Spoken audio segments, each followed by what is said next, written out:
Dan selamat pagi. Alhamdulillah, bersyukur kita ke hadirat ilahi dengan limpah rahmat dan kurnianya kita dapat bersama-sama berkumpul lagi dalam satu majlis ilmu. Okey, insyaAllah. Jadi sebelum itu saya mewakili pihak Yayasan Pelajaran MARA mengalu-alukan kehadiran tuan-tuan, puan-puan dan hadirin sekalian yang berada di Medan MARA untuk sama-sama menghadiri dan menyertai majlis ilmu yang diadakan di ruang legar pentas yang kecil ini, insyaAllah di hadapan Bank Islam. Jadi saya jemput ibu-ibu, kakak-kakak, adik-adik, abang-abang serta semua yang berada di Medan MARA ini untuk sama-sama menghadiri majlis ilmu kita pada hari ini. InsyaAllah hari ini kita akan bawakan satu tajuk yang bagi saya tajuk yang sangat menarik, iaitu peristiwa peperangan Badar. Okey, apa itu peristiwa peperangan Badar ini? InsyaAllah kita akan jemput Ustaz Ahmad Baihaqi bin Muhammad Fazil, iaitu pegawai hal ehwal agama dan juga merangkap Imam Surau Hotel Primera untuk berkongsi ilmu, untuk berkongsi ceramahnya berkenaan dengan tajuk kita pada hari ini, InsyaAllah. Sebelum tu, apa khabar Ustaz? Sihat? Masalah teknikal sikit. Okey. Sihat, Alhamdulillah. Sihat, Alhamdulillah. Okey, sebelum tu Ustaz, insyaAllah seperti biasa kita punya ceramah ataupun tazkirah kita pada hari ini akan bersiaran juga secara langsung melalui Facebook Majlis Amanah Rakyat dan juga Yayasan Pelajaran MARA. Okey, sebelum kita pergi lebih jauh berkenaan dengan tajuk kita pada hari ini, mungkin saya boleh berkongsi sedikit Ustaz ya berkenaan dengan peperangan Badar ini. Iaitu peperangan Badar ini adalah peperangan pertama umat Islam, ya Ustaz. Dan ianya berlaku pada hari ini, iaitu hari Jumaat 17 Ramadan dan tahun kedua Hijrah. Dan peperangan Badar ini telah berlaku di lembah yang terletak di antara Madinah dan juga Mekah. Apa yang menariknya hadirin dan hadirat sekalian, dalam peperangan Badar ini melibatkan 313 orang tentera Islam dengan 8 bilah pedang, 6 baju perang, 70 ekor unta dan 2 ekor kuda. Manakala bagi tentera musyrikin Mekah pula, mereka mempunyai 1000 orang bala tentera dengan 600 persenjataan yang lengkap. Okey, lengkap dengan baju besinya, okey, topi besinya dan sebagainya, dan memiliki 700 ekor unta serta 300 ekor kuda.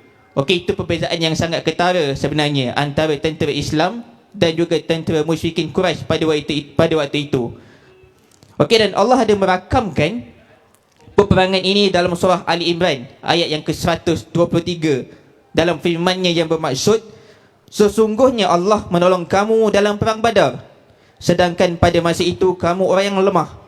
Kerana itu bertakwalah kepada Allah supaya kamu mensyukurinya, insya-Allah. Jadi tanpa membuang masa, saya menjemput dan mempersilakan Ustaz Ahmad Baihaqi bin Muhammad Fazli untuk berkongsi tazkirah kita pada hari ini. Dipersilakan Ustaz. A'udzubillahi minasyaitonirrajim. Bismillahirrahmanirrahim. Assalamualaikum warahmatullahi wabarakatuh. Innal hamdalillahi nahmaduhu wa nasta'inuhu wa nastahdihi wa nastaghfiruh wa nu'minu bihi wa natawakkalu alaihi wa na'udzu billahi min syururi anfusina wa min sayyiati a'malina. Man yahdihillahu fala mudilla lahu wa man yudlil fala hadiya lahu. Asyhadu an la ilaha illallah wahdahu la syarika lah wa asyhadu anna sayyidana wa nabiyyana wa habibana wa maulana Muhammad abduhu wa rasuluh. Qala rabbi shrah li sadri wa yassir li amri wahlul 'uqdatam min lisani yafqahu qawli. La hawla wa la quwwata illa billahil aliyyil azim. Qala ta'ala fi kitabihil aziz ba'da a'udzu billahi minasyaitonir rajim. Bismillahirrahmanirrahim. Wa laqad nasarakumullahu bi badrin wa antum azillah fattaqullaha la'allakum tashkurun. Terima kasih diucapkan kepada pengurusi majlis. Seterusnya yang saya hormati staf-staf Majlis Amanah Rakyat MARA, kemudian daripada Yayasan Pelajaran MARA, ahli-ahli jawatan kuasa untuk wakaf amanah rakyat, dan seterusnya ibu-ibu dan ayah-ayah yang saya hormati dan saya sayangi sekalian. Yang pertama dan selamanya kita bersyukur kepada Allah Subhanahu wa taala. Kita bersyukur bukan hanya kerana Allah Subhanahu wa taala masih lagi menerima kita sebagai tetamu Ramadan, tetapi kita bersyukur juga kepada Allah Subhanahu wa taala kerana Allah Subhanahu wa taala masih lagi memberi peluang kepada kita untuk berada dalam 10 hari terakhir Ramadan. Yang mana Nabi sallallahu alaihi wasallam sebut ada 3 fasa dalam bulan Ramadan. 10 yang pertama adalah rahmat, kemudian 10 yang kedua di pertengahannya adalah mendapat ataupun memperoleh keampunan, dan 10 yang terakhir wa akhiruhu aitqu minan nar, dibebaskan daripada api neraka. Kadang-kadang apabila kita nak sebut tentang syurga dan neraka ni, Allah Subhanahu wa taala dah pernah sebut dalam Al-Quran. Allah Subhanahu wa taala kata jikalau dibandingkan dunia ni, nilai dia sebelah sayap nyamuk. Sebelah sayap nyamuk, nescaya orang kafir dan orang yang tidak beriman tidak akan memperoleh rezeki dan juga rahmat daripada aku. Itu firman Allah Subhanahu wa taala. Tetapi nak tunjuknya dunia ni disebabkan tiada nilai di sisi Allah Subhanahu wa taala, maka tetap juga diberi rezeki, tetap juga diberi kelebihan. Kalau kita tengok, ada ke orang bukan Islam yang tak boleh minum hari ni? Sedangkan dia orang arak tu togok berkaten-katen dia boleh togok. Tetap juga Allah Subhanahu wa taala berikan kekayaan. Allah Subhanahu wa taala permudahkan urusan. Nak tunjuknya dunia ni tak ada nilai bagi kita. Tetapi bagaimana jadi nilainya dunia ni? Apabila adanya Al-Quran, apabila adanya Nabi Muhammad. Kalau tuan-tuan dan ibu-ibu dan ayah-ayah tengok, Al-Quran diturunkan kepada Nabi Muhammad, menyebabkan Nabi Muhammad menjadi penghulu kepada segala Nabi, walaupun Nabi Muhammad adalah Nabi yang terakhir diutuskan. Bayangkan kalau Al-Quran tidak diturunkan kepada Nabi Muhammad, tetapi disebabkan Al-Quran tu diturunkan kepada Nabi Muhammad, menjadikan Nabi Muhammad ni adalah semulia-mulia Nabi dan semulia-mulia Rasul. Malah kalau kita nak masuk Islam pun, kita kena syahadah bersaksikan bahawa Nabi Muhammad itu adalah pesuruh Allah, Nabi Muhammad itu adalah kekasih Allah. Adapun dari sudut lain, kita tengok bagaimana Ramadan dimuliakan berbanding bulan-bulan lain, disebabkan juga turunnya Al-Quran dalam bulan Ramadan. Kita tengok kenapa dunia ni mulia, kerana diturunkan juga Al-Quran. Tak ada Al-Quran dekat planet Marikh, tak ada Al-Quran dekat planet Jupiter ke apa dan sebagainya, tak ada. Tetapi mulianya kita semua ni adalah kerana Al-Quran. Maka apabila Allah Subhanahu wa taala memberikan nikmat kepada kita untuk tetap berada dalam bulan Ramadan, untuk tetap beribadah dalam bulan yang mana diturunkan Al-Quran, bermakna Allah Subhanahu wa taala sedang memuliakan kita. Cuma sama ada kita sedar ataupun tidak sedar. Jadi kita bersyukur kepada Allah Subhanahu wa taala atas segala nikmat yang telah diberikan. Jadi alhamdulillah Allah Subhanahu wa taala memberi peluang, maka amat rugilah orang yang tidak mengambil peluang ni.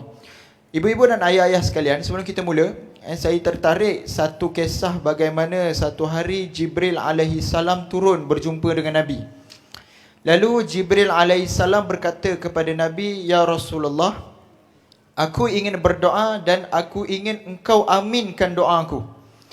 Ibu-ibu dan ayah-ayah, doa yang biasa kita baca adalah dibaca oleh kita sendiri, yang mana iman kita yazid wa yanqus, naik turun, kadang naik, kadang turun, tak naik. Tetapi berbeza dengan para malaikat, dia naik tak pernah turun. Yazid faqat, tak ada yanqus, naik. Sebab tu kalau kita tengok dalam surah Al-Baqarah ayat yang ke-30, Allah Subhanahu wa taala pernah kata pada malaikat, wa iz qala rabbuka lil malaikati inni ja'ilun fil ardi khalifah. Para malaikat, aku nak cipta khalifah atas muka bumi ni. Khalifah ni kita lah. Qalu ataj'alu fiha may yufsidu fiha. Malaikat mempertikai keputusan Allah nak ciptakan kita.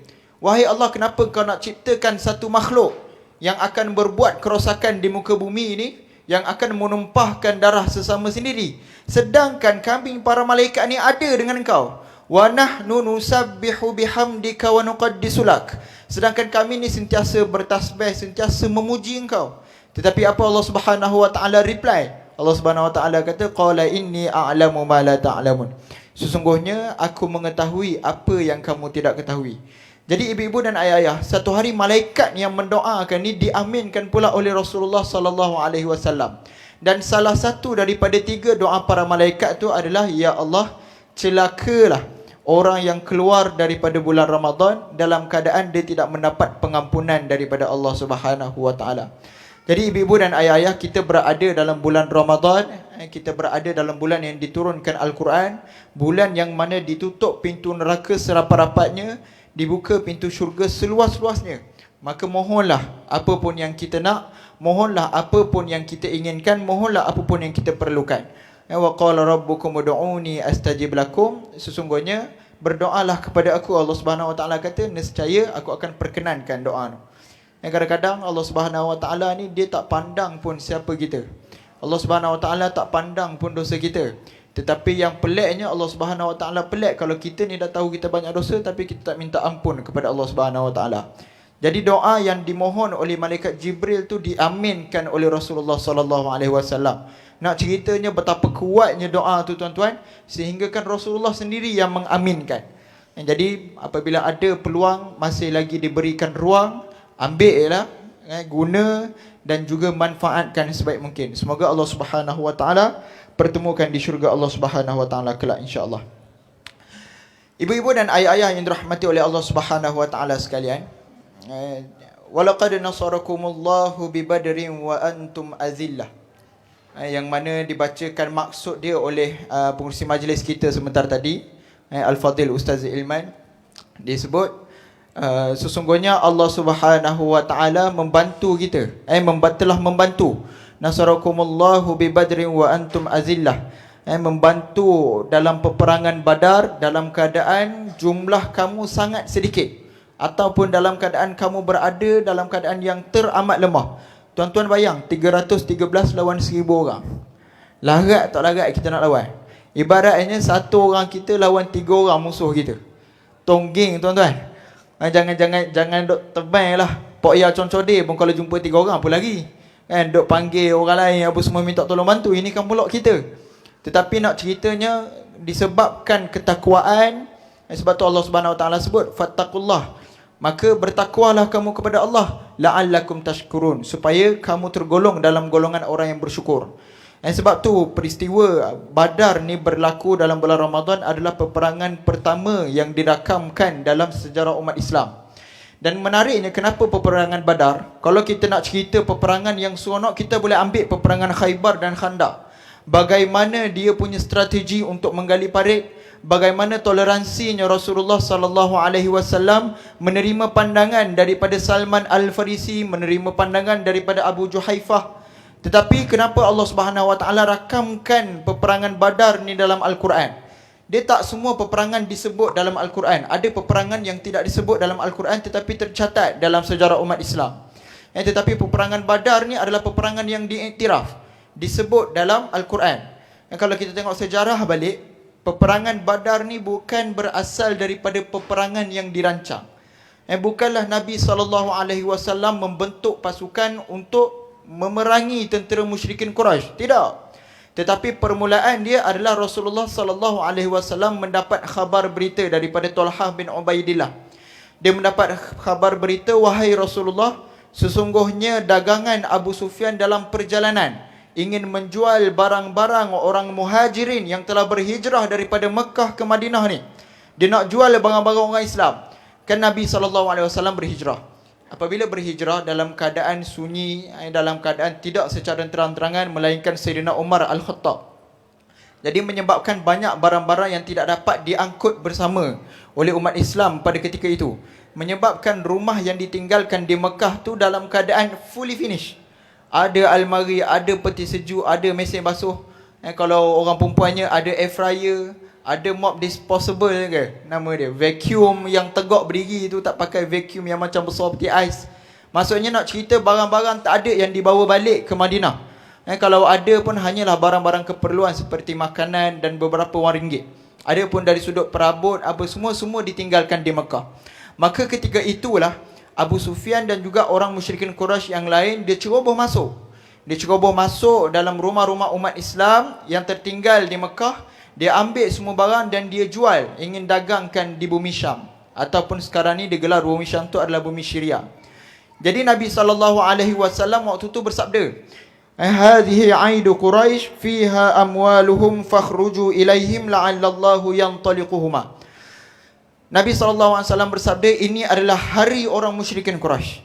Ibaratnya kalau orang Kelantan kata harimu ni, boleh pedah mu hari ni, ibaratnya gitu. Ini adalah hari Quraisy. Maka barang siapa yang ingin menuntut hak dia, maka berkumpullah. Maksudnya Nabi SAW tidak kumpul tentera, tetapi Rasulullah SAW mengumpulkan sesiapa sahaja umat Islam yang nak merelakan diri ataupun menjadi sukarelawan untuk berperang. Tuan-tuan cuba bayang, dalam bulan Ramadan, duit tak ada, bekalan makanan tak cukup, baru sahaja masuk tahun kedua hijrah, kemudian Rasulullah panggil siapa nak jadi sukarelawan untuk berperang. Agak-agaknya kalau kita ni nak ke? Hari cuti pun kalau manager panggil suruh bekerja pun kita dah komplain, ini kan pula nak suruh pergi perang. Jangan berangan tuan-tuan. Maksudnya nak ceritanya bagaimana iman para sahabat waktu tu terlalu kuat. Yang tak pelik Allah Subhanahu Wa Taala berikan kemenangan. Sebab orang ahli tentera Badar yang menyertai peperangan Badar waktu itu adalah terdiri daripada golongan-golongan yang ikhlas ingin mempertahankan harta pada mulanya. Namun apabila sampai seruan untuk berperang, tukar niat kerana Allah Subhanahu Wa Taala.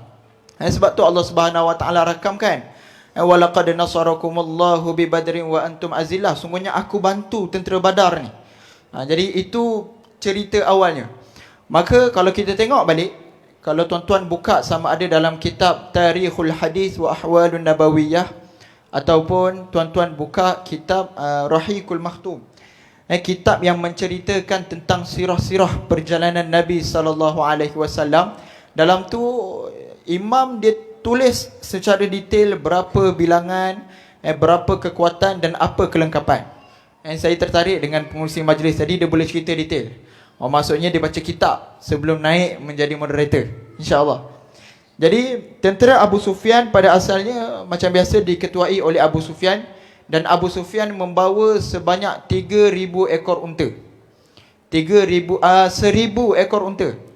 Pada asal nak dagangkan barangan orang Islam yang ditinggalkan di Mekah, memerlukan sebanyak 1,000 ekor unta. Tuan-tuan, unta pada zaman dulu, ni zaman dulu dia tak ada macam kita BMW ke Mercedes ke, tak ada.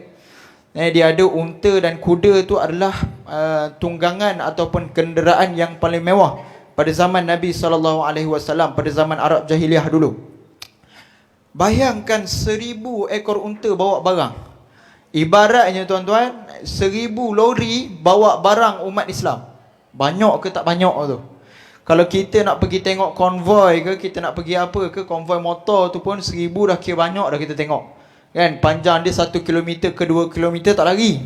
Ini kan pula Nabi SAW, dia nak berhadapan dengan tentera dagangan Abu Sufyan yang membawa sebanyak 1,000 ekor unta. Maksudnya 1 ekor unta tu bawa 1 isi rumah. 1 ekor unta bawa 1 isi rumah untuk didagangkan di bumi Syam. Yang tak cukup dengan tu, 1,000 ekor unta tu jumlah dia dinilaikan lebih kurang 50,000 dinar. Maksudnya dah 10,000 ekor, dah 1,000 ekor unta, 50,000 dinar pula. Dan setiap daripada dagangan tu mempunyai 40 orang pengawal. Nak cerita ramai tak ramainya barang dagangan, banyak tak banyaknya barang dagangan Abu Sufyan yang curi daripada milik umat Islam yang berhijrah daripada Mekah ke Madinah. Jadi Nabi SAW pergi nak sekat kabilah Abu Sufyan ni. Dia nak sekat supaya Abu Sufyan tidak mendapatkan keuntungan daripada barang orang-orang Islam yang berhijrah. Maka betul lah cara Nabi tu. Kadang-kadang kita ni dengan kawan kita RM1 pun kita minta. Sampai kiamat tak aku tuntut. Kalau tak mati wasiat ke anak, dalam wasiat tu bawah sekali tulis. Nanti kau minta pada si Fulan bin si Fulan, dia hutang aku RM1 tak bayar lagi. Padahal RM1 tu coki-coki pun tak lepas tuan-tuan sekarang. Maksudnya kalau kita pun dalam keadaan nilai yang sedikit pun kita nak minta, ini kan pula nilai yang banyak. Maka Nabi SAW mengumpul sukarelawan, dan Alhamdulillah mempunyai seramai 313 orang. Termasuklah Nabi SAW sendiri pergi untuk sekat kabilah. Baik, ibu-ibu dan ayah-ayah yang dirahmati oleh Allah Subhanahu Wa Taala, Rasulullah mengetuai seramai 313 orang, dan 313 orang tu terdiri daripada 82 orang golongan muhajirin. Golongan muhajirin ni adalah golongan yang diberi nama kepada golongan yang berhijrah daripada Mekah ke Madinah. Umat Islam yang berhijrah daripada Mekah ke Madinah tu dipanggil sebagai muhajirin. Jadi terdiri sebanyak 82 orang. Kemudian 61 orang daripada golongan Aus dan juga 70 orang daripada Khazraj. Maka lengkap 313 orang yang bersama dengan Nabi SAW untuk menyekat kabilah Abu Sufyan. Bermakna Nabi SAW pergi dalam keadaan tiada persediaan yang lengkap. Dan tuan-tuan bayangkan Nabi SAW pergi dalam keadaan kuda hanya ada 2 ekor saja. Pengurusi sebut tadi kuda ada 2 ekor. 313 orang, kuda ada hanya 2 ekor saja. Seekor kuda ditunggangi oleh Zubair bin Awam dan seekor kuda ditunggangi oleh Miqdad bin Aswad. Seorang daripada muhajirin, seorang daripada daripada bangsa Khazraj. Maksudnya kekuatan Nabi SAW betul-betul tak bersedia. Kalau kita tengok pun tuan-tuan, ibu-ibu dan ayah-ayah, 1000 ekor unta, 2 ekor kuda. Cukup tak nak lawan? Nak hadap kabilah tu pun sebenarnya umat Islam dah berada dalam kekurangan jumlah. Ataupun bahasa politiknya tak ada majoriti. Ibaratnya macam tu. Memang confirm kalau ikut logik akal kalah. Tapi Allah Subhanahu Wa Taala nak tunjukkan keajaiban di peperangan Badar. Tak cukup dengan tu, Nabi SAW tahu ada yang kurang dalam kalangan sukarelawan tu, maka Rasulullah cari siapa nak infakkan unta. Siapa nak infakkan unta ataupun sedekahkan unta, maka boleh dibuat terus secara hari itu. Maka dikumpul, maka terkumpullah sebanyak 70 ekor unta. Cukup dah lagi nak hadap 1000 ekor unta? Tak cukup juga tuan-tuan. Cukup ke tak nak hadap lagi kabilah Abu Sufyan? Pun tak cukup. 70 ekor unta campur dengan 2 ekor kuda. Mati. Maksudnya ada juga golongan-golongan ataupun orang-orang Islam yang masih belum kuat iman dia, meragui tentang kehebatan ataupun kekuatan yang dimiliki oleh Rasulullah SAW serta umat Islam yang berada di sekitar. Maka unta tersebut yang dibawa sebanyak 70 ekor tu, seekor unta dinaiki 70 orang. Dan Rasulullah SAW menaiki unta bersama dengan Sayyidina Ali bin Abi Talib. Sayyidina Ali ni adalah anak saudara Nabi SAW. Dan Sayyidina Ali ni juga merupakan Khulafaur Rasyidin yang keempat, Khalifah Islam yang keempat. Yang pertama Sayyidina Abu Bakar, yang kedua Sayyidina Umar radhiyallahu an, yang ketiga Sayyidina Uthman bin Affan, dan yang keempat Sayyidina Ali karamallahu wajhah. Maksudnya Sayyidina Ali ni tuan-tuan, nak cerita istimewanya ketika mana Nabi SAW nak berhijrah. Kita biasa dengar cerita ni. Tentera musyrikin, tentera yang Abu Jahal upah, tunggu di depan pintu rumah Nabi SAW. Yang mana dalam rumah tu ada Nabi, ada Sayyidina Abu Bakar dan juga Sayyidina Ali. Lalu dibaca doa oleh Rasulullah SAW, menyebabkan kesemua tentera ataupun pengintip yang nak bunuh Nabi ketika tu tertidur. Dan tak sedar pun Nabi SAW dan Abu Bakar keluar. Dan Nabi SAW meletakkan Sayyidina Ali untuk menggantikan tempat tidur baginda. Tuan-tuan bayang, dalam keadaan masih budak lagi. Budak sekarang tuan-tuan duk sibuk main lato-lato. Tapi Sayyidina Ali sekarang, waktu zaman dulu dah ganti tempat tidur Nabi SAW. Bermakna Nabi SAW tidak pernah mengabaikan anak muda. Tidak pernah mengabaikan anak muda. Kadang-kadang kita terlupa yang Nabi SAW pernah sebut hikmatus syuyukh wa hamasatus syabab. Hikmah orang-orang lama dan juga kekuatan daripada orang-orang muda. Sebab orang lama ni tuan-tuan, dia ibaratnya kalau seekor burung ni dia kepala. Dan orang muda ni adalah sayap dia. Kalau burung tak ada sayap tak boleh terbang. Tak jadi burung, dia jadi ayam. Walaupun ada sayap tak boleh guna juga. Kalau burung tu tak ada kepala, lagi sakit tuan-tuan. Jadi menyebabkan kena lengkap melengkapi antara satu sama lain. Itu yang diterapkan oleh Rasulullah SAW. Jadi ketika mana Rasulullah SAW bersama dengan 313 orang Islam keluar daripada Madinah, siapa yang menggantikan Rasulullah sebagai pemimpin dan juga imam? Yang disebutkan dalam kitab Ruhiqul Makhtum, Abdullah ibnu Makhtum yang menggantikan Nabi sebagai imam. Tetapi Abdullah ibnu Makhtum tidak menjadi pemimpin pada ketika itu. Dia tidak menggantikan Nabi sebagai pemimpin, dia hanya menggantikan Nabi sebagai imam. Disebabkan Abdullah ibnu Makhtum ni adalah seorang yang buta. Yang disebabkan Abdullah ibnu Makhtum adalah seorang buta, maka Allah Subhanahu Wa Taala, maka Nabi SAW tidak melantik dia sebagai imam. Dan disebabkan Abdullah ibnu Makhtum ni jugalah turunnya surah Abasa wa tawalla an ja'ahul a'ma wa la yudrika la'allahu yazakka ila akhiril ayat. Kemudian siapa yang dilantik oleh Nabi SAW untuk menjadi raja ketika itu, ataupun jadi sebagai Perdana Menteri interim? Nabi SAW melantik Abu Lubabah untuk menggantikan Nabi SAW. Antara persediaan lain Nabi banyak lagi, diceritakan terlalu detail. Tapi kalau kita nak ceritakan dalam masa sekarang pun, masa tinggal lagi 30 minit, tak cukup masa. Kita kembali pula, itu kekuatan yang ada oleh Nabi. Maksudnya Nabi dah bergerak. Tapi tuan-tuan nak ceritanya, apabila adanya golongan munafik dalam orang Islam, bocor juga maklumat Nabi SAW untuk sekat pergerakan kabilah Abu Sufyan. Menyebabkan Abu Sufyan mengarahkan seorang yang mengikuti kabilah Abu Sufyan tu untuk sampaikan kepada Abu Jahal, untuk memohon supaya dikumpulkan tentera. Sebab intel yang memberi maklumat kepada Abu Sufyan, dia kata, wahai Abu Sufyan, bersedialah engkau. Wahai Abu Sufyan, matilah engkau, matilah engkau, matilah engkau. Dia kata, menyebabkan Abu Sufyan pelik. Abu Sufyan tanya, apa yang terjadi?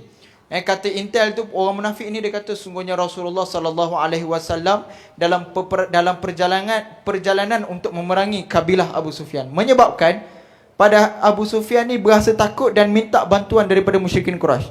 Sedangkan Nabi datang bukan nak berperang. Nabi datang tu nak sekat aja. Nak sekat, kemudian nak tawan ni 70 orang, bukan nak bunuh ke apa dah. Niat Nabi SAW nak tawan, supaya apabila Nabi SAW dapat barangan dagangan milik umat Islam, ada side income dia yang lain. Dengan cara macam mana? Dia tawan semua musyrikin Quraisy yang ada dalam kabilah Abu Sufyan. Lalu apabila ingin ditebus, mestilah dibayar dengan harga sedemikian. Itu konsep peperangan terdahulu. Lalu apabila sampai berita kepada Abu Jahal, nak cerita dah seorang orang munafik menipu. Dia dah tipu maklumat kepada Abu Sufyan. Tiba intel Abu Sufyan tu nak tipu pula pada Abu Jahal. Dia datang dalam keadaan dia potong hidung kuda dia. Dia potong hidung kuda dia, kemudian dia carik baju dia. Kemudian dicederakan diri dia sendiri sehingga berlumuran darah. Dia datang kepada Abu Jahal. Wahai Abu Jahal, sesungguhnya kabilah Abu Sufyan diserang. Ni nak cerita perangai, tuan-tuan. Sebab tu terserah pilihan atas kita. Sama ada kita nak jadi golongan munafik, ataupun kita nak berperangai seperti golongan orang kafir, ataupun kita nak ikut perangai umat Islam yang bersama dengan Nabi Muhammad SAW. Jadi apabila Abu Jahal mendengar perkara tersebut, naik syekh Abu Jahal. Maka Abu Jahal pun menghimpunkan tentera-tentera daripada golongan anak-anak muda. Dihimpunkan seramai 1000 orang. Tak cukup dengan tu, Abu Jahal tambah lagi 40 orang pembesar-pembesar Quraisy. So pembesar Quraisy semua ikut Umayyah, Abu Jahal, kecuali Abu Lahab. Sebab Abu Lahab ni, tuan-tuan, nak cerita Allah Subhanahu Wa Taala campakkan rasa takut dalam diri dia.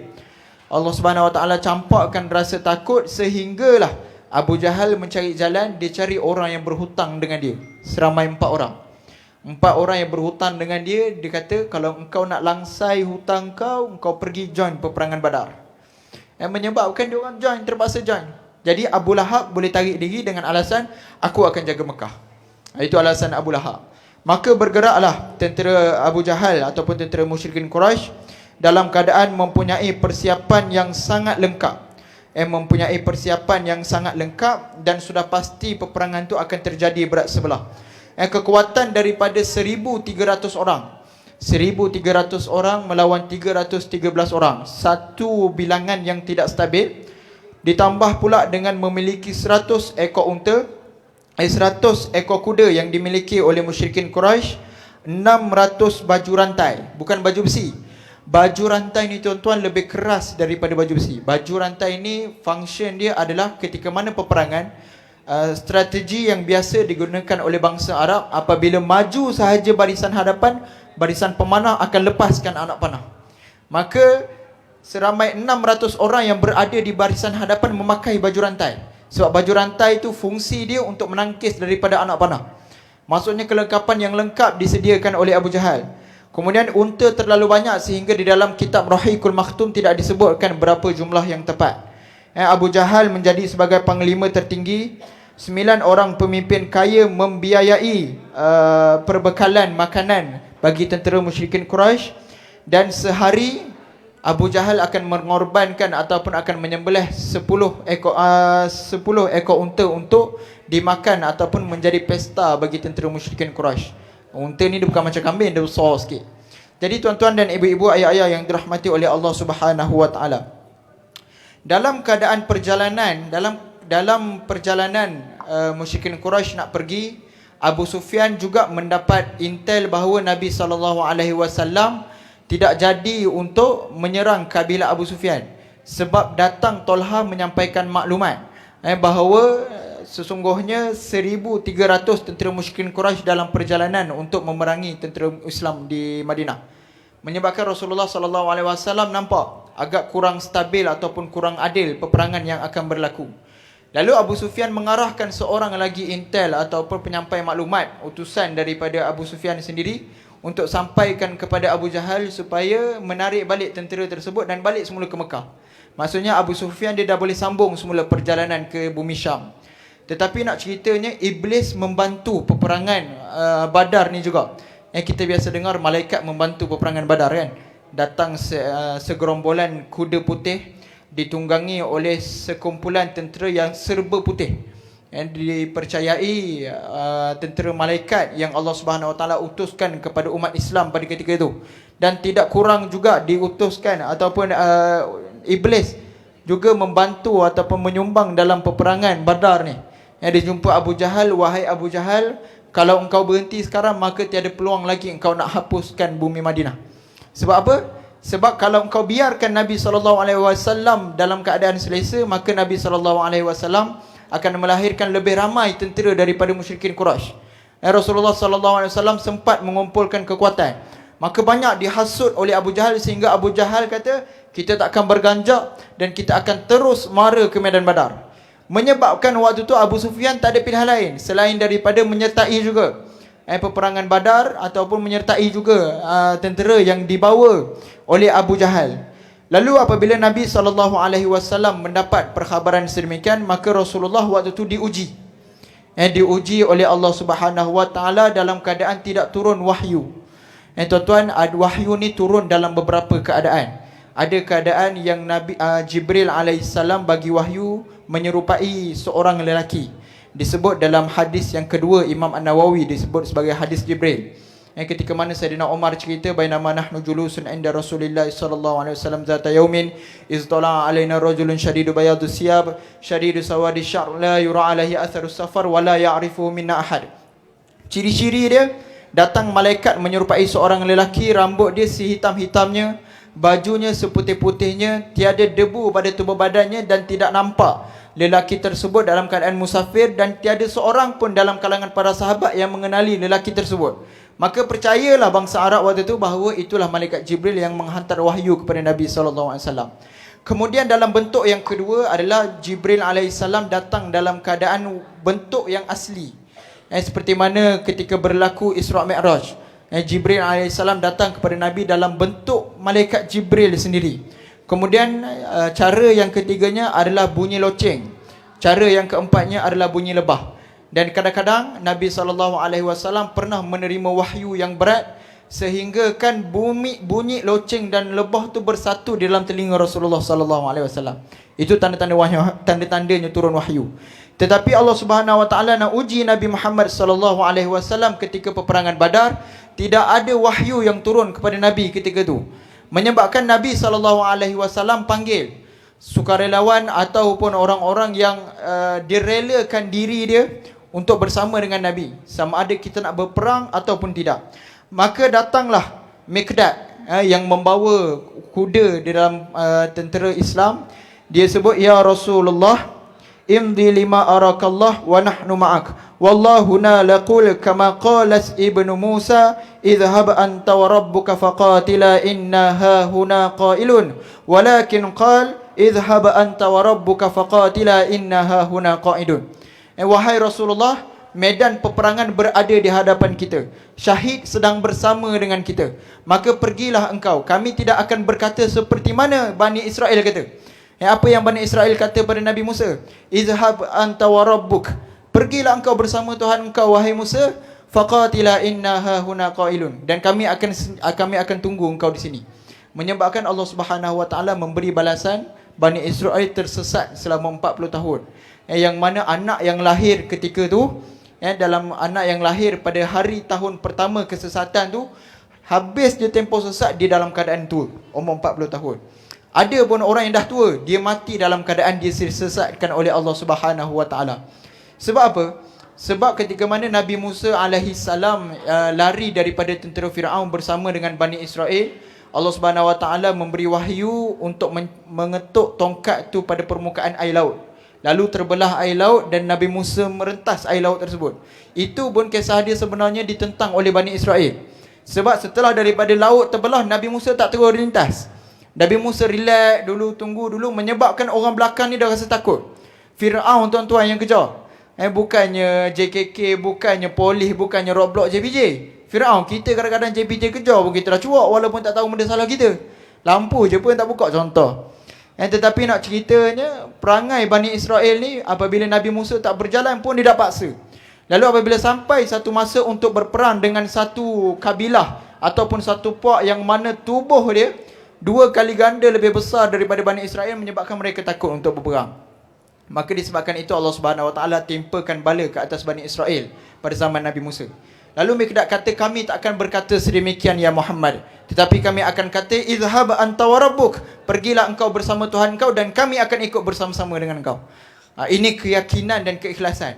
Sebab tu Allah Subhanahu Wa Taala mengatakan, memberi wahyu pada penghujung peperangan Badar, apabila mereka mencapai kemenangan kerana mereka mencukupi syarat. Syarat yang pertama adalah iman mereka kuat. Kemudian syarat yang kedua adalah keikhlasan mereka dalam berperang. Kemudian syarat yang ketiga adalah mereka usaha. Kemudian syarat yang keempat adalah mereka menyerahkan keputusannya kepada Allah Subhanahu Wa Taala. Sebab mereka kata, ya Rasulullah, kita berjuang dan insya-Allah perjuangan ni milik kita, kemenangan milik Allah Subhanahu Wa Taala. Menyebabkan naik semangat para sahabat dan juga Nabi sallallahu alaihi wasallam. Maka dipersiapkan ataupun diambil apa sahaja kelengkapan yang ada. Pelepah tamar ataupun buluh ataupun pasir digunakan sebagai senjata. Sebab datang dalam keadaan kosong, tangan kosong, pedang tak ada, perisai tak ada, tembok tak ada, panah tak ada. Jadi apa yang ada pada waktu tu, itulah yang dimanfaatkan oleh tentera Nabi sallallahu alaihi wasallam. Maka ketika itulah Nabi sallallahu alaihi wasallam berdoa kepada Allah Subhanahu Wa Taala. Nabi sallallahu alaihi wasallam berdoa, ya Allah, jikalau matilah ataupun kalah tentera Badar yang ada pada hari ini, nescaya habislah umat Islam. Nabi SAW berdoa. Menyebabkan waktu itulah turunnya ayat walaqad nasarakumullahu bi badrin wa antum azillah fattaqullah la'allakum tashkurun. Jadi ibu-ibu dan ayah-ayah yang dirahmati oleh Allah, tak cukup dengan tu Allah Subhanahu Wa Taala beri lagi kelebihan kepada umat Islam. Nak ceritanya ketika mana mereka bermalam, Nabi SAW menyamar dengan Sayyidina Abu Bakar. Yang menyamar lalu terjumpa dengan seorang badui. Orang badui ni tuan-tuan, Allah Subhanahu Wa Taala anugerahkan mereka arif tentang selok-belok padang pasir.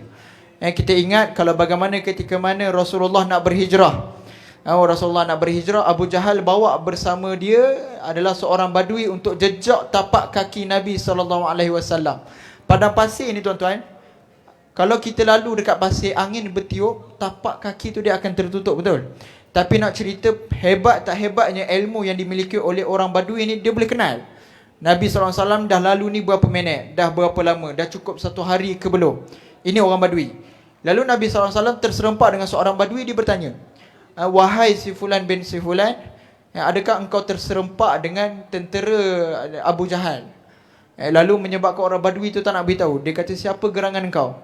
Aku tak akan beritahu sehinggalah aku mendapat intel tentera Nabi Muhammad.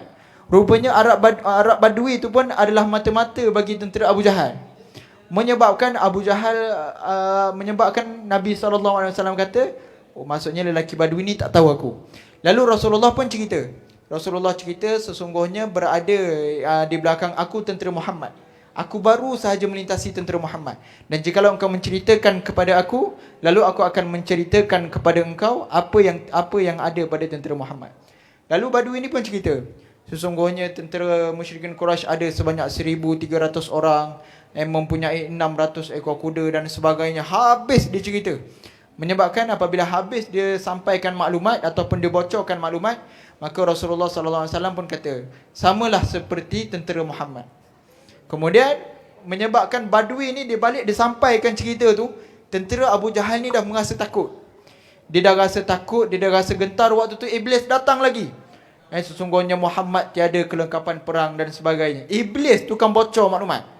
Menyebabkan naiklah semula semangat tentera musyrikin Quraisy. Lalu apabila sampai pada waktu malam, turun ayat surah Al-Anfal. Kalau ibu-ibu dan ayah-ayah buka surah Al-Anfal ni, Allah Subhanahu Wa Taala banyak ceritakan kisah dan ibrah tentang peperangan Badar. Datang satu wahyu, iz yughashikumun nu'as. Sungguhnya aku mengurniakan kepada kamu nikmat untuk mengantuk. Amanatan, supaya kamu merasa aman. Minhu wa yunazzilu alaikum minas sama'i ma'an liyutahhirakum bih. Dan kami turunkan air daripada langit, iaitu hujan untuk membersihkan diri kalian. Wa yuzhiba ankumur rijza syaitan, dan menghindari kalian daripada sebarang gangguan syaitan. Waliyarbita ala qulubikum wa yuthabbita bihil aqdam. Untuk menetapkan hati orang Islam dan juga menetapkan tapak kaki umat Islam.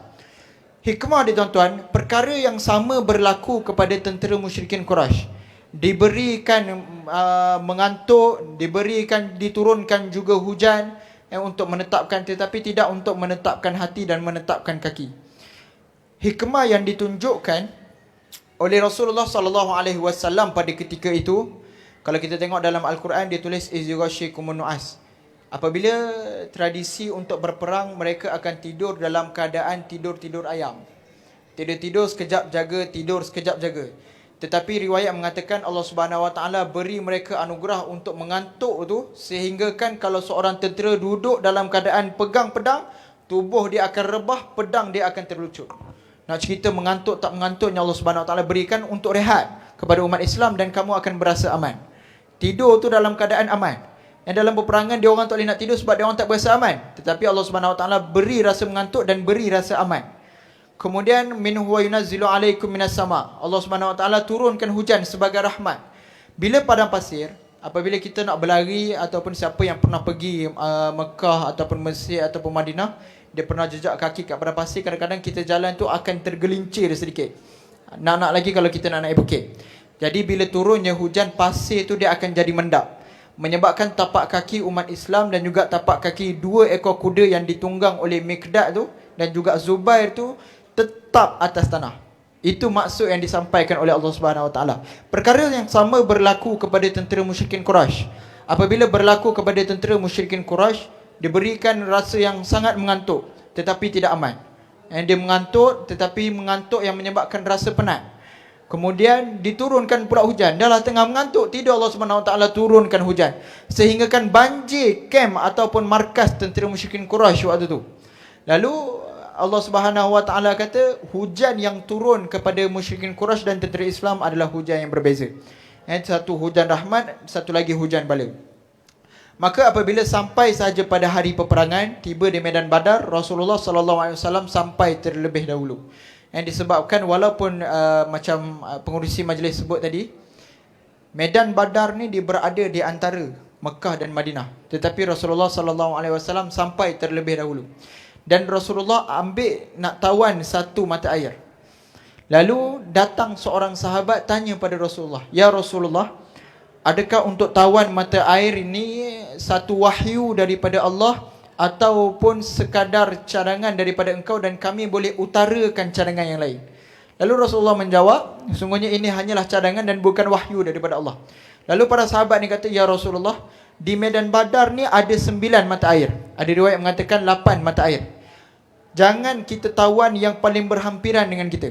Kita akan tawan yang paling hujur yang berhampiran dengan musyrikin Quraisy, supaya kesemua mata air itu ditawan oleh kita dan musyrikin Quraisy tidak mendapat bekalan yang cukup untuk minum air." Lalu Rasulullah SAW bersetuju. Lalu datang ke depan lagi sifat Rasulullah.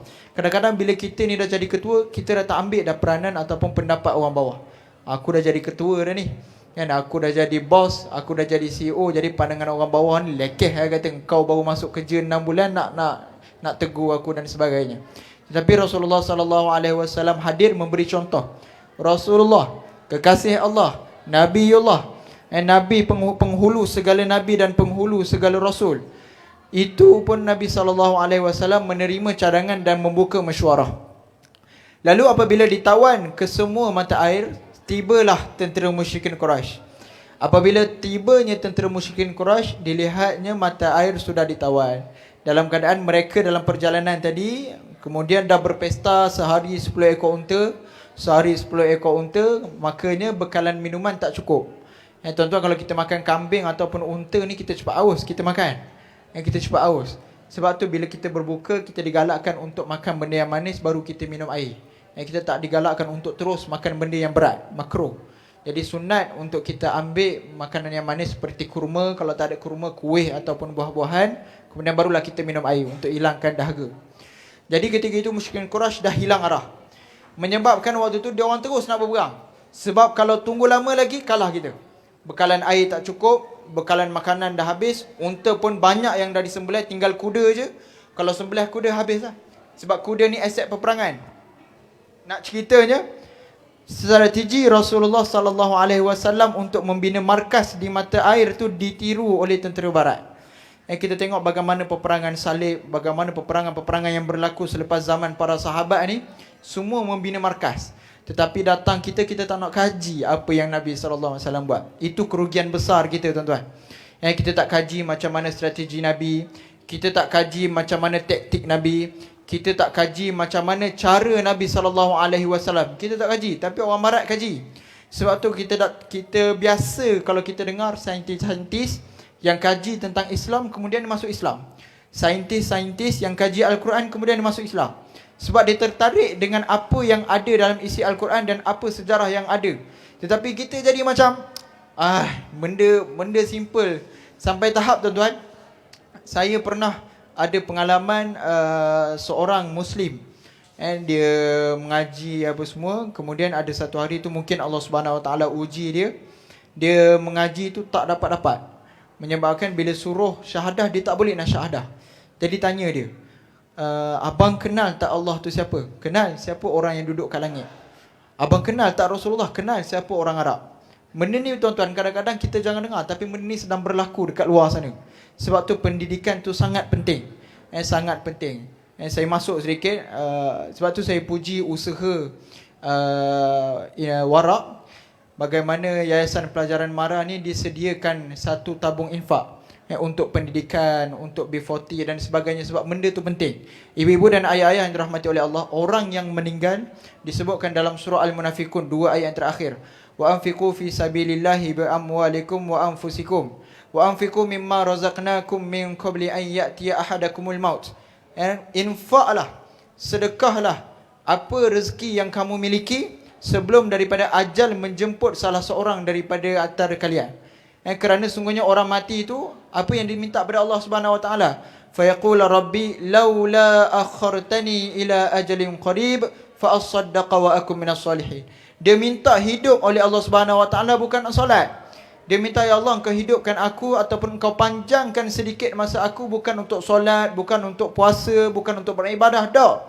Tapi dia minta dipanjangkan umur ataupun dibangkitkan kembali untuk bersedekah.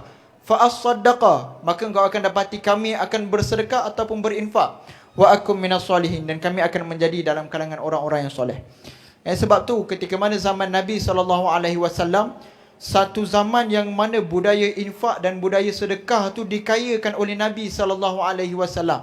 Saya nak tanya, siapa yang yakin ataupun percaya bahawa Rasulullah boleh berhijrah daripada Mekah ke Madinah dan Rasulullah dapat membuka kota Mekah? Rasulullah dapat menawan kota Rom. Rasulullah juga dapat menawan kota Parsi.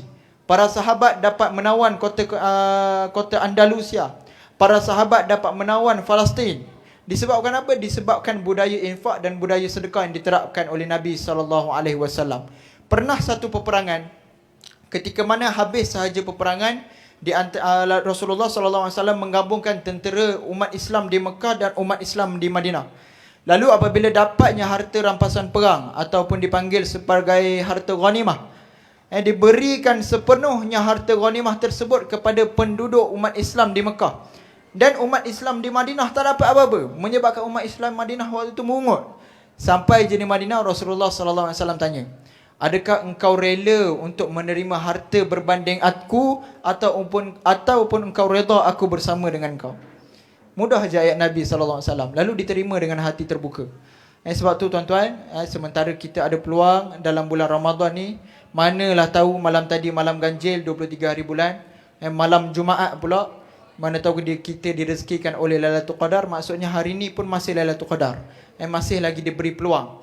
Ketika mana Lailatul Qadar ni Allah Subhanahu Wa Taala memberikan beberapa petanda. Antaranya langit dia tidak terlalu cerah dan tidak terlalu gelap. Anjing tidak akan menyalak pada ketika tu. Jangan pula pergi cari keluar lepas daripada ni, set-set lelaki pergi solat Jumaat, perempuan cari anjing. Kenapa nak tengok dia menyalak dak ustaz? Jangan buat kerja macam tu.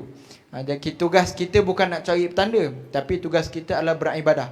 Sebab apa tuan-tuan? Kalau kita nak tahu amalan kita ni diterima ataupun tidak oleh Allah Subhanahu Wa Taala sepanjang bulan Ramadan, adalah kita kena tengok bagaimana ibadah kita selepas bulan Ramadan. Kalau istiqamah amalan kita, maka alhamdulillah, diterimalah. Dan kalau tidak istiqamah, adalah something wrong somewhere, orang Jawa kata. Jadi ibu-ibu dan ayah-ayah yang dirahmati oleh Allah Subhanahu Wa Taala, ketika mana peperangan Badar berlaku, banyak keajaiban yang berlaku. Daripada peperangan Badar tu, seramai 77 orang tentera musyrikin Quraisy yang syahid. Minta maaf. Tentera musyrikin Quraisy yang mati. Maklum puasa-puasa ni, yang tengok biskut raya jual kat belakang tu, dia hilang sikit fokus. Kemudian tentera Islam, seramai 14 orang yang mati syahid. 14 orang yang mati syahid, 8 orang daripada golongan Ansar, 6 orang daripada golongan Muhajirin. Dan Nabi SAW sebelum bermulanya peperangan Badar, Nabi tunjuk sesungguhnya Abu Jahal akan mati di sini. Dan apabila habis peperangan Badar, Abu Jahal mati sungguh, dibunuh oleh Bilal bin Rabah. Sedangkan waktu ketika mana di Mekah, Abu Jahal lah yang paling teruk sekali seksa Bilal bin Rabah. Dan apabila sampai saja di peperangan Badar, Bilal bin Rabah bunuh Abu Jahal. Lalu ketika ditanam Abu Jahal, Rasulullah SAW datang, pergi dekat kubur Abu Jahal. Rasulullah tanya, "Wahai Abu Jahal, bagaimana sekarang? Adakah benar apa yang aku sampaikan dulu ataupun tidak?" Lalu Sayyidina Umar Al-Khattab tegur Nabi, "Wahai Rasulullah, engkau bercakap dengan Abu Jahal, dengar ke Abu Jahal ni dia dah mati?" Dan lalu Rasulullah SAW kata, "Sesungguhnya dia mendengar ucapan aku lebih jelas daripada apa yang kau dengar." Rasulullah SAW sebut.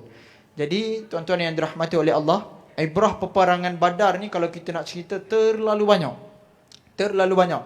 Ini ni saya ambil bagaimana situasi dan bilangan yang ada kekuatan dari sudut tentera musyrikin Quraisy dan juga tentera Islam. Kita tak cerita lagi kisah yang berlaku. Kalau kita nak cerita pun tak solat Jumaat kita hari ni tuan-tuan. Walaupun air liur yang dah kering dah ni. Jadi Rasulullah SAW menunjukkan satu contoh kepimpinan yang sangat baik. Begitu juga dengan para sahabat menunjukkan satu contoh juga kepimpinan yang baik. Bagaimana cara para sahabat tegur Nabi. Dia nak sampaikan pandangan. Mentang-mentang tadi ustaz dah tegur, CEO jangan berasa betul, balik atas ni, "Bos, saya rasa gaji kita kena naik." Salah tu. Jumpa pun para sahabat jumpa Nabi, "Ya Rasulullah, adakah ini wahyu ataupun kami masih lagi boleh beri cadangan ataupun pandangan?" Itu adab dia. Sebab apa tuan-tuan? Sebab kalau kita nak cerita tentang adab ni lah yang akan membuka pintu hidayah. Kita bandingkan dua mukjizat besar dan kecil di antara Nabi Muhammad dan Nabi Musa. Antara mukjizat besar Nabi Muhammad belah bulan. Dan antara mukjizat kecil Nabi Musa adalah Nabi Musa baling tongkat dia menjadikan tongkat itu seekor ular. Ketika mana mukjizat itu berlaku, mukjizat belah bulan, Abu Jahal cabar Nabi. "Wahai Rasulullah, aku nak minta sesuatu permintaan daripada engkau." Rasulullah terima permintaan tu. Menyebabkan Abu Bakar rasa takut waktu tu. Apabila diceritakan balik, ditanya Abu Bakar kata, "Aku takut diminta oleh Abu Jahal supaya Rasulullah bertukar menjadi anak ayam, lalu dipijaknya Rasulullah sehingga mati." Kebimbangan para sahabat waktu tu. Lalu Abu Jahal panggil Nabi, Nabi pun keluar, Nabi sahut. Lalu Abu Jahal kata, "Aku nak tengok bagaimana engkau punya mukjizat untuk membelah bulan. Sebab sihir dia hanya akan berlaku dalam sekitar dia. Dia tak akan berlaku sampai ke bulan." Lalu Rasulullah SAW sahut cabaran tu. Tak cukup dengan Rasulullah belah, Rasulullah alih pula, asingkan di belah kanan dan di belah kiri, lalu dicantumkan semula. Masuk Islam tak Abu Jahal? Tak, dia kata, "Tunggu dulu Rasulullah, tunggu dulu Muhammad. Dalam perjalanan ni ada pedagang daripada Syam. Ada pedagang daripada Syam dalam perjalanan ke Mekah. Hari besok kita tanya dia. Kalau betul lah dia nampak bulan terbelah, maka betul lah engkau ni Muhammad dan Allah tu adalah Tuhan. Lalu berpisahlah ataupun bubarlah majlis pada ketika tu. Esok pagi sampai je kabilah dagangan daripada Syam, tak sempat orang Mekah tanya, orang Syam tanya dulu. Wahai orang Mekah, kau nampak dah bulan terbelah semalam? Nabi SAW cari Abu Jahal. Lalu Abu Jahal bila dengar berita tersebut, apa jawab Abu Jahal? Dia mengucap syahadah tak? Tak. Dia kata apa? Ya Rasulullah, betul-betul ahli sihir terhebat engkau ni. Boleh masuk American Got Talent. Ibaratnya macam tu yang dikatakan oleh Abu Jahal. Tak masuk Islam juga. Itu kisah yang berlaku pada ketika zaman Nabi Muhammad SAW dalam mukjizat yang besar, belah bulan. Kita ambil kisah ketika mana mukjizat kecil berlaku zaman Nabi Musa. Nabi Musa sebaik-baik manusia ketika itu berjumpa dengan sejahat-jahat manusia Fir'aun. Fir'aun ni dia katakan nemesis pada ketika itu. Kekuatan dia sampaikan tak ada orang. Tuan-tuan, kubur ni rumah ke piramid ni kubur ke rumah Fir'aun? Kubur. Kubur kita besar kecil? Besar ni. Betul, contoh. Besar ni kubur kita. Rumah kita besar meja. Kubur Fir'aun besar marah. Bayangkan rumah dia besar mana. Nak ceritanya kekuatan yang Fir'aun ada pada ketika tu.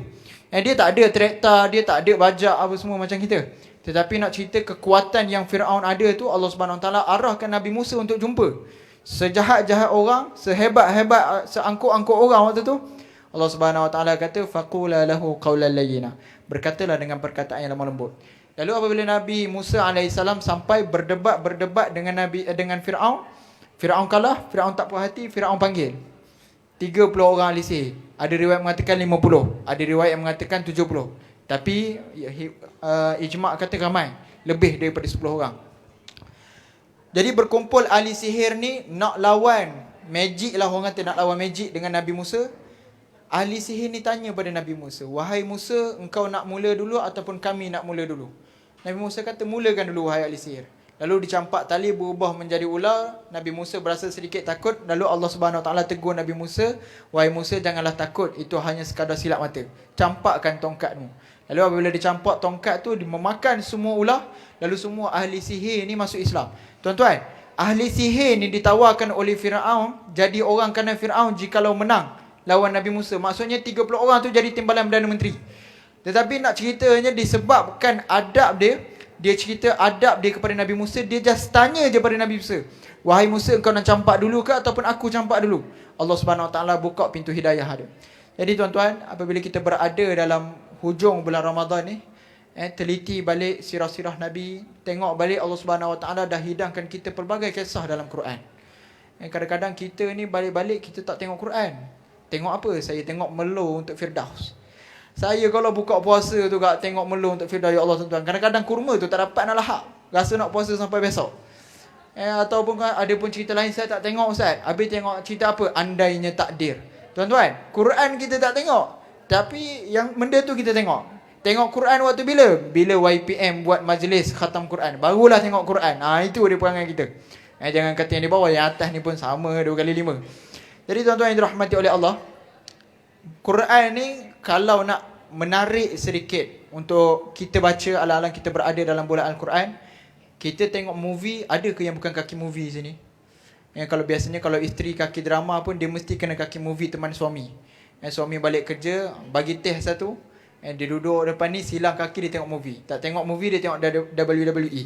Dua tu je lelaki. Jadi kalau kita tengok movie, climax dia adalah benda yang paling kita seronok nak tengok. Sebab climax dia tak pernah mengecewakan.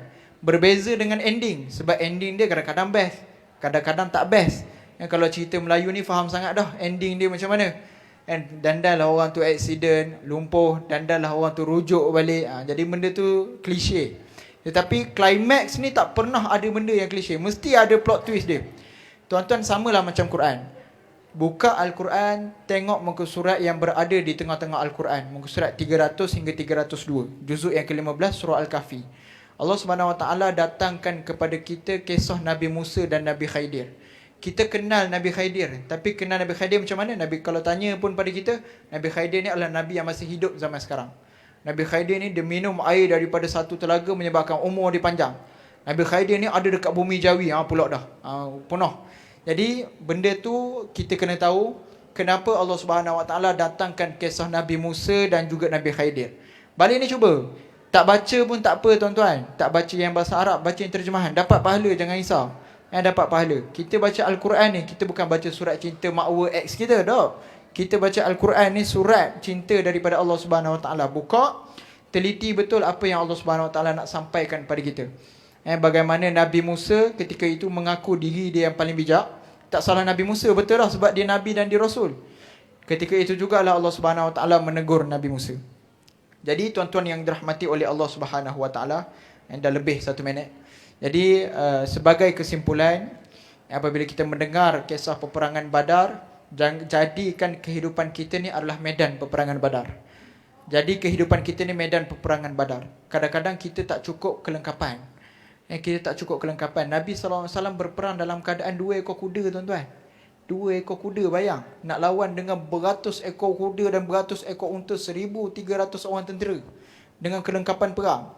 Tetapi Allah Subhanahu Wa Taala tolong juga. Sebab apa? Sebab selagi mana kita mencukupi syarat. Macam mana nak dapat syarat pertolongan Allah? In tansurullaha yansurukum wa yuthabbit aqdamakum. Kamu tolong agama Allah, Allah tolong kamu. Jangan risau. Macam mana nak tolong agama Allah? Innamal amru bil ma'ruf wa nahyu 'anil munkar. Buat perkara amar ma'ruf, cegah kemungkaran. Kadang-kadang kita ni hanya buat amar ma'ruf. Kita beribadah, kita solat, kita puasa, kita sedekah, kita tunaikan haji 10 kali. Kadang-kadang nama tu sampai dah Hajah lah. Hajah Syanurita. Banyak sangat nama Hajah. Jadi maksudnya, kalau bolehnya, jangan hanya sekadar amar ma'ruf, buat juga nahi mungkar. Dan insya-Allah Allah Subhanahu Wa Taala, janji Allah tak pernah Allah Subhanahu Wa Taala mungkiri. Saya bawa satu kisah sebagai terakhir. Seorang sahabat Nabi ketika mana berlaku Fathu Makkah, nak berlaku peristiwa Fathu Makkah, Nabi SAW nak buat secara senyap-senyap ataupun sembunyi-sembunyi. Lalu ada seorang daripada sahabat Nabi membocorkan rahsia. Allahumma salli ala Sayyidina Muhammad. Hatib, sahabat Nabi yang bernama Hatib, yang daripada golongan Muhajirin. Dia berada di Mekah, kemudian dia hijrah bersama dengan Nabi. Dia pergi nak sampaikan surat. Lalu Rasulullah SAW dapat wahyu daripada Allah. Rasulullah arahkan supaya halang Hatib ni. Bukan, Hatib dia upah seorang perempuan untuk hantar surat. Lalu dapat wahyu, Rasulullah minta para sahabat untuk sekat perempuan ni. Ditangkap perempuan tu, dibaca surat tu, rupanya surat tu daripada Hatib. Hatib ni tuan-tuan siapa? Hatib ni salah seorang ahli Badar. Hatib ni juga ahli Badar yang mana Allah Subhanahu Wa Taala kata ghufira lahu ma taqaddama min zambika wa ma ta'akhkhar. Allah Subhanahu Wa Taala akan ampunkan segala dosa dia. Buatlah apa pun Allah Subhanahu Wa Taala akan ampunkan dosa ahli-ahli Badar. Disebabkan kecekalan dan juga kesukarelawan dia orang nak bersama dengan tentera Nabi. Jadi Allah Subhanahu Nabi SAW tegur Hatib. Wahai Hatib, kenapa buat macam ni? Hatib kata, ya Rasulullah, aku terpaksa buat macam ni sebagai imbal balas. Sebab isteri dan anak aku, 2 orang berada di Mekah. Aku berada di Madinah. Aku bimbang kalau musyrikin Quraisy apa-apakan isteri dan anak-anak aku. Maka disebabkan itu aku bocorkan maklumat supaya dapat imbal balas daripada musyrikin Quraisy. Dia tak ganggu isteri dan anak-anak aku. Ataupun dengan cara lainnya, dia boleh beri imbuhan pula pada isteri dan anak-anak aku. Dia tolong jaga anak-anak dan isteri aku. Ini Hatib. Sayyidina Umar waktu itu dia arahkan Rasulullah, ya Rasulullah, bunuh Hatib ni. Lalu Rasulullah SAW kata, jangan, sebab Hatib ni ahli Badar. Apa pun yang dia buat, Allah Subhanahu Wa Taala ampunkan. Ada hikmah lah Allah Subhanahu Wa Taala turunkan wahyu pada Nabi. Jadi Allah Subhanahu Nabi SAW sabda, kullu bni Adam khatta'un wa khairul khatta'in at-tawwabun. Semua anak Adam ni buat dosa. Tak ada seorang pun yang terlepas daripada dosa. Tetapi sebaik-baik orang yang berdosa adalah orang yang bertaubat. Macam saya sebut di awal tazkirah tadi, Allah tak pandang berapa banyak dosa kita, Allah tak pandang siapa pun kita, tapi Allah pelik kalau kita tak mohon ampun, tak taubat, tak minta ampun daripada Allah Subhanahu Wa Taala. InsyaAllah perbanyakkan istighfar, perbanyakkan selawat. Yang baik itu datang daripada Allah dan yang lemah itu datang daripada kelemahan saya sendiri. Saya minta maaf jikalau ada terkasar bahasa, ada termention nama. Kak Syanurita ni baik, dia baik, dia setiap hari dia mesej saya. Jadi saya minta maaf ada terkasar bahasa ataupun tersentuh mana-mana sensitiviti. Yang baik tu datang daripada Allah dan yang lemah tu datang daripada kelemahan saya sendiri. Dan semoga kelemahan saya ni dapat diperbaiki dengan doa daripada ibu-ibu dan ayah-ayah sekalian, insya-Allah.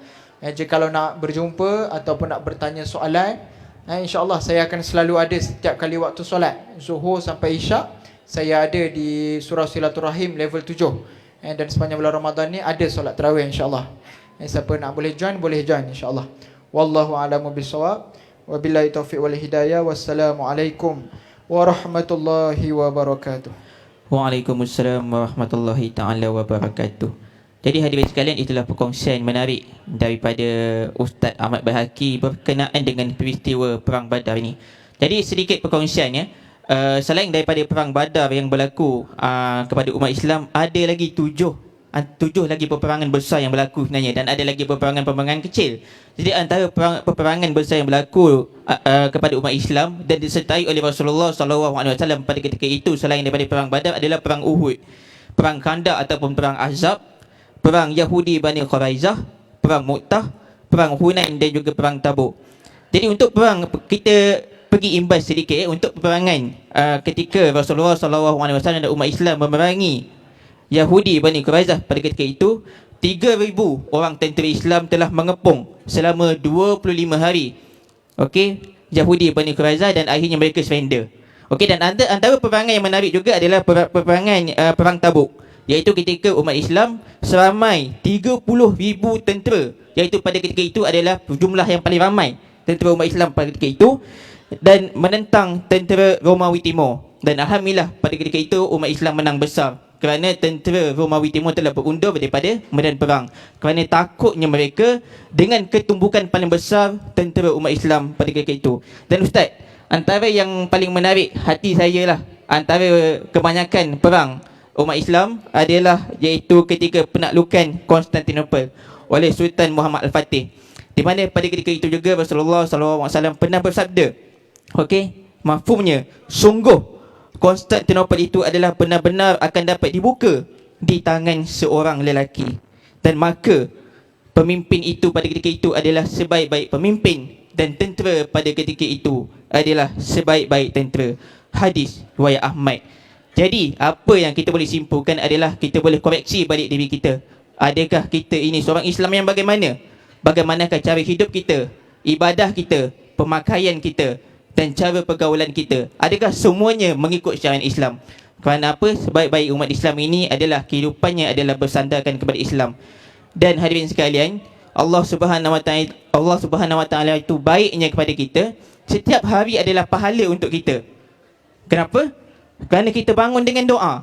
Bangun pagi kita doa bangun pagi. Makan kita ada doa kita juga. Pakaian, nak pakai baju kita ada doa juga.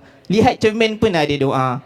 Perkara sekecil-kecil sehinggalah sebesar-besar perkara dalam kehidupan kita ada doanya. Dan nak tidur, menutup hari kita juga dengan doa.